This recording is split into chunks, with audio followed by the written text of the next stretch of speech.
Assalamualaikum warahmatullahi wabarakatuh. Perkenalkan, nama saya Lamia Nurul Askia. Saya merupakan mahasiswi UIN Syarif Hidayatullah Jakarta, Fakultas Ilmu Tarbiyah dan Keguruan, Prodi Pendidikan IPS, dengan NIM 1220150000033. Di sini, saya akan menjelaskan mengenai gaya belajar atau tripologi belajar sekaligus menyelesaikan tugas mata kuliah Psikologi Pendidikan yang diampu oleh Ibu Maulida M.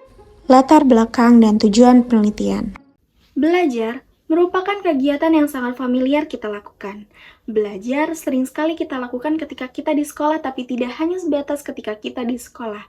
Belajar menjadi sarana dan media yang tepat untuk mengembangkan potensi sehingga menyokong masa depan anak.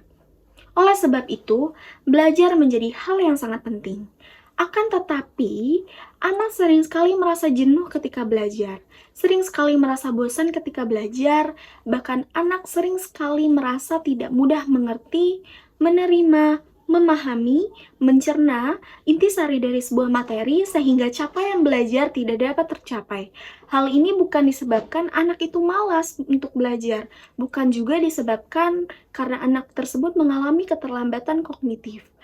Bisa jadi hal tersebut dialami anak karena gaya belajarnya yang belum tepat dan berimpact atau berdampak pada prestasi anak dan bagaimana daya pemahaman anak terhadap sebuah materi atau pelajaran. Oleh sebab itu, tujuan dari penelitian ini ialah mengetahui bagaimana gaya belajar anak. Yang kedua, mengkaji mengenai tripologi belajar anak, dan yang ketiga, menganalisis melalui media analisis SWOT mengenai tripologi belajar anak. Teori yang diambil dari penelitian ini adalah tripologi belajar menurut Diepeter and Hershey tahun 2003 yang menjelaskan mengenai gaya belajar anak terdapat 3. Yang pertama, ada visual. Visual menekan pada indera penglihatan. Bagaimana anak itu memahami, mencerna, mengerti sebuah pelajaran melalui indera penglihatannya.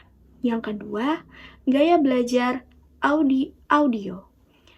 Gaya belajar ini menekan pada indera pendengaran. Sensitif terletak pada suara-suara dan juga sering sekali bergumam ketika menghafal. Yang ketiga, ada kinestetik. Kinestetik merupakan kegiatan melalui live exercise atau kegiatan yang dilakukan langsung melalui indera penggerak. Lokasi dari penelitian ini ada di Jalan Masjid 15, Gang Sawo, RT 04, RW 08, Kelurahan Sudimara, Kecamatan Ciledug, Kota Tangerang, Provinsi Banten. Responden.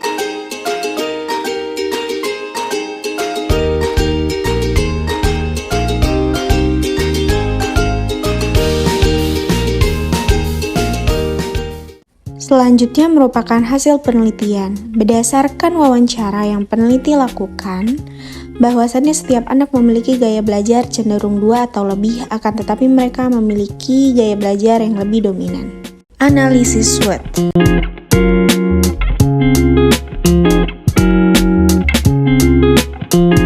Selanjutnya merupakan kekuatan atau kelebihan gaya belajar visual dapat dengan mudah menerima pelajaran dengan membaca teks, bergambar, dan sensitif pada warna, dan merasa senang ketika belajar dengan penuh warna.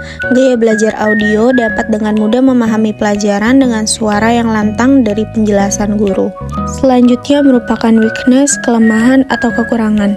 Anak visual lebih cenderung menyukai tulisan sehingga mengalami kekurangan ketika berbicara dan mudah bosan ketika pelajaran tidak menyuguhkan gambar yang menarik. Anak auditori lebih suka berbicara ditimbang menulis, tidak suka belajar di keramaian karena akan kehilangan fokus belajarnya. Selanjutnya, opportunity, kesempatan atau peluang. Peluang yang dirasakan setiap anak dengan gaya belajar yang berbeda akan unggul pada beberapa mata pelajaran. Hal ini disebabkan oleh kecenderungan guru yang selalu menggunakan tripologi belajar tersebut. Jadi bisa dikatakan bahwa hanya terpaku pada satu tripologi saja.